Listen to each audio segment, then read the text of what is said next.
it's important as new technology and new opportunities arise to test and figure out how they apply.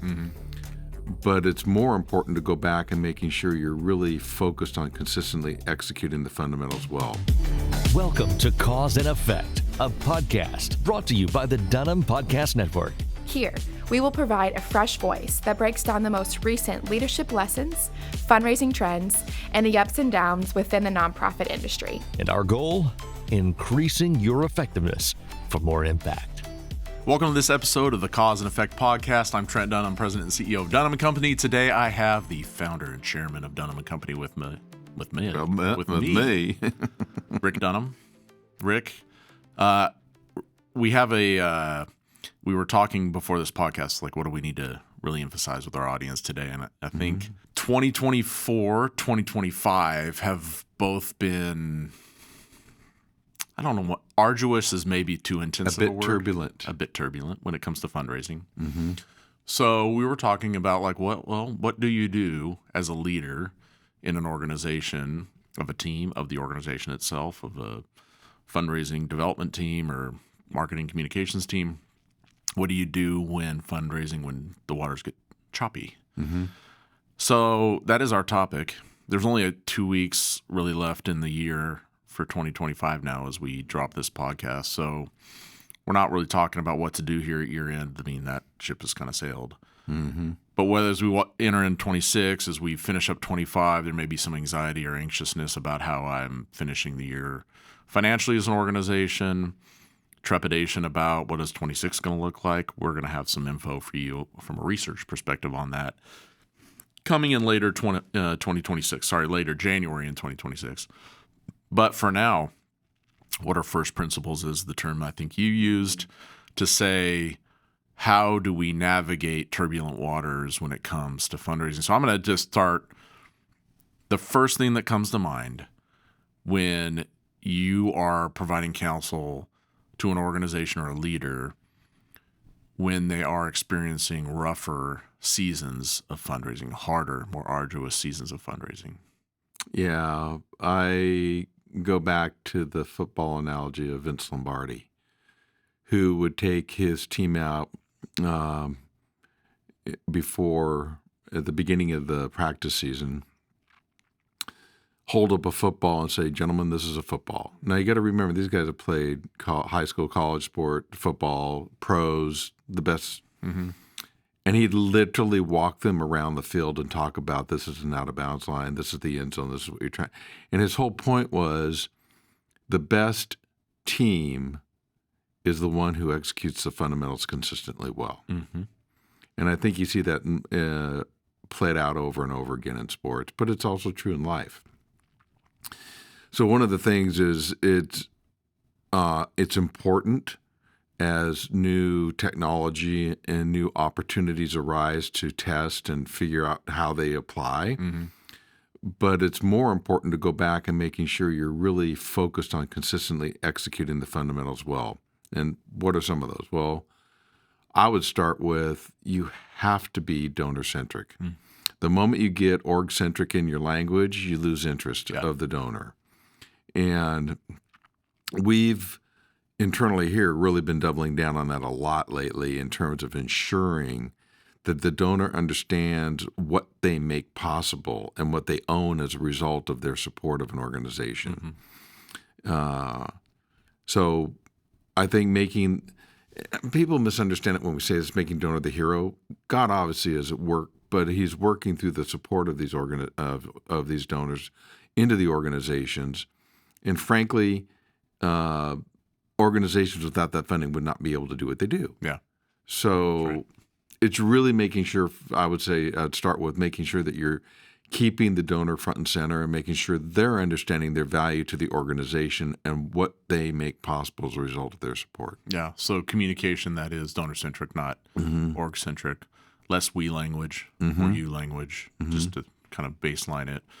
I was actually in a meeting today with an organization that we serve, and we were looking at their data for the year, and they're actually performing a lot better than a lot of the other organizations than the sector in general.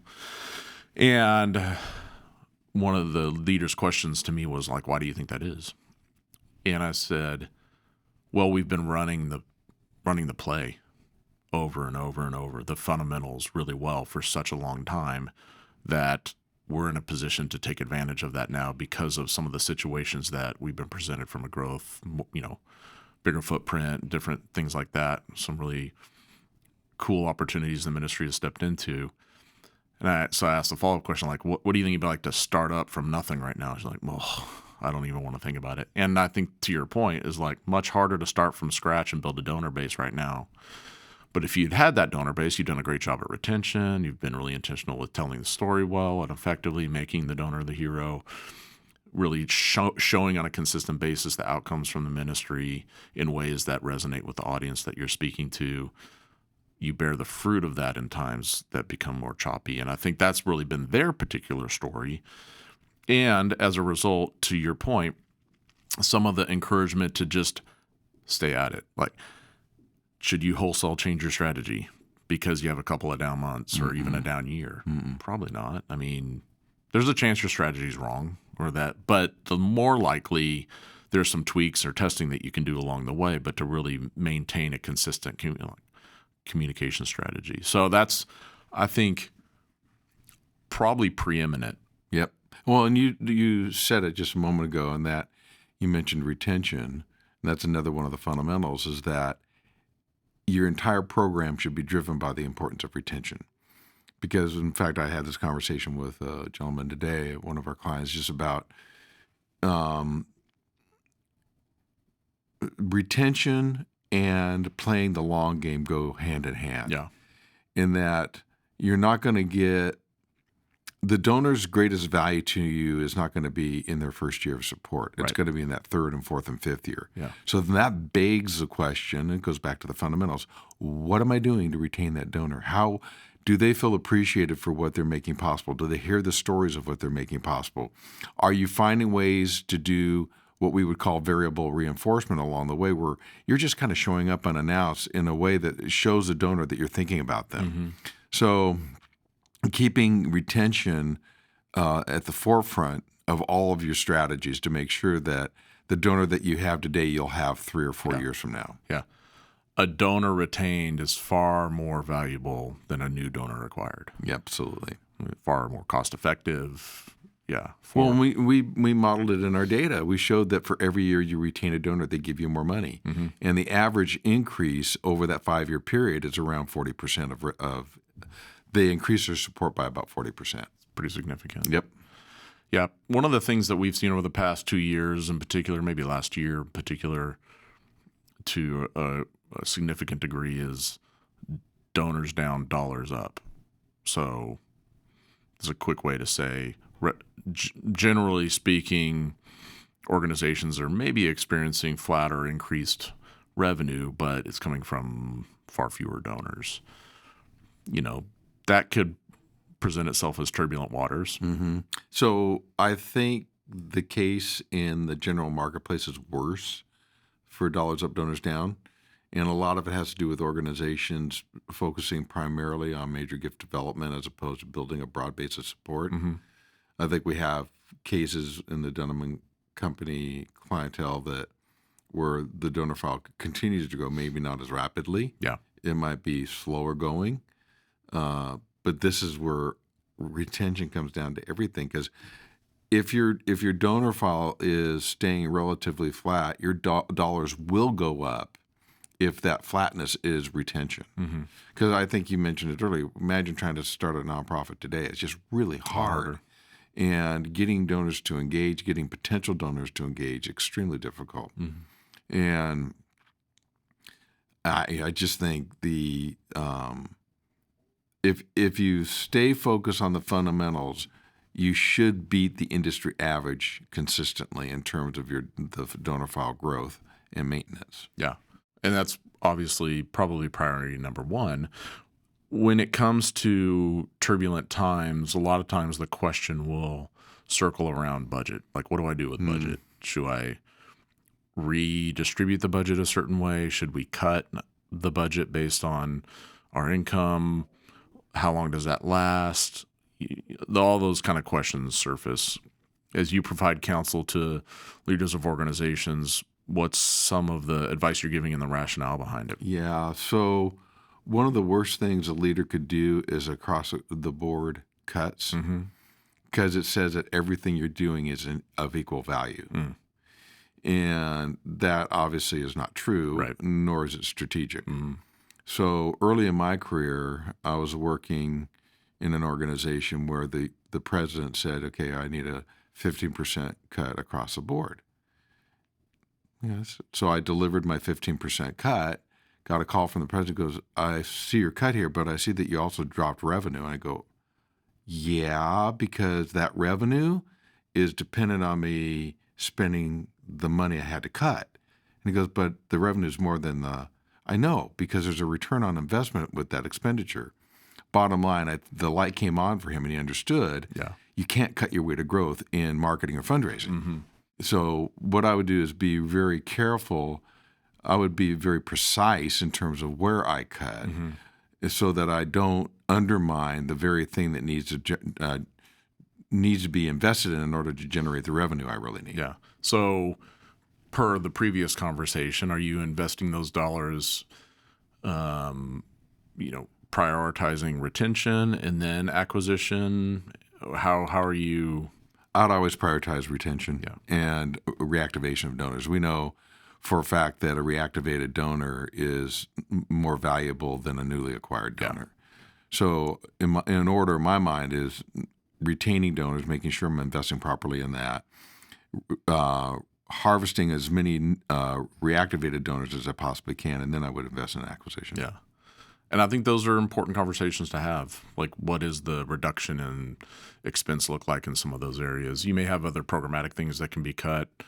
If you're doing some content creation that maybe is secondary, looking at some of those cuts to begin with. But I think that's good advice.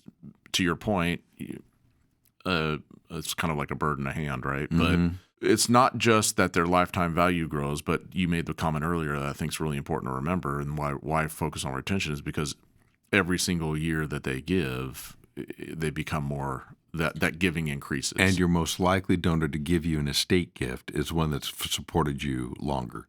5 years or more, highly likely to leave you in their estate if you ask. Yeah. Very compelling reason to do that. But turbulent times, they sometimes will bleed into cutting reach. So very top of the funnel, think even pre-acquisition. Are you advising just go dark on that and focus on retention? How do you facilitate that kind of thinking and conversation when it comes to really intense budget cuts? Yeah, I don't think there's an all or nothing solution. I think it's got to be in moderation. Yeah. Because I think if you do that, you're obviously what you're risking is future income. Yeah. So I think, again, everything in moderation on when you're looking at cuts. And again, I think it's more of you're not using an axe, you're using a scalpel. Okay. I love it. How honest should you be with your donors if you're going through turbulent times? So that's a leading question. I obviously know the answer to this question, but kind of setting it up for you, because I have seen organizations do both, where they're so honest it sounds super desperate, and maybe that's beyond honesty. It is actually just communicating in such a way that poorly. I mean, there's a right way to communicate dire situations, and it's kind of like any relationship where there is trust involved. Honesty is at the core of that. I'm not going to trust you if you're not honest with me. So I think it's that kind of approach where you're not screaming the sky is falling and putting a guilt trip on donors, but it's and I literally think it's even telling them I need to have a really truly honest conversation with you because this is a situation that we're facing. Yeah. And I've done that in the past, and without exception, donors have always responded very positively and generously. Sure. And I think that's if they if you're able to articulate that there are outside forces really causing this, if it's a fiduciary mismanagement, that's a totally different conversation. But I've also seen where you can really offend donors if the organization is in trouble and you've not communicated with them the opportunity for them to potentially help get out of a ditch or help turn the organization around or keep growth going or whatever that is. Especially when you're loyal donors, people that have supported you for multiple years and really have a feeling of having a bit of the skin in the game with you. I mean, imagine a relationship like that where somebody's just not forthright with you. That's, to me, that's honesty is always the right thing to do. Yeah, always. Good.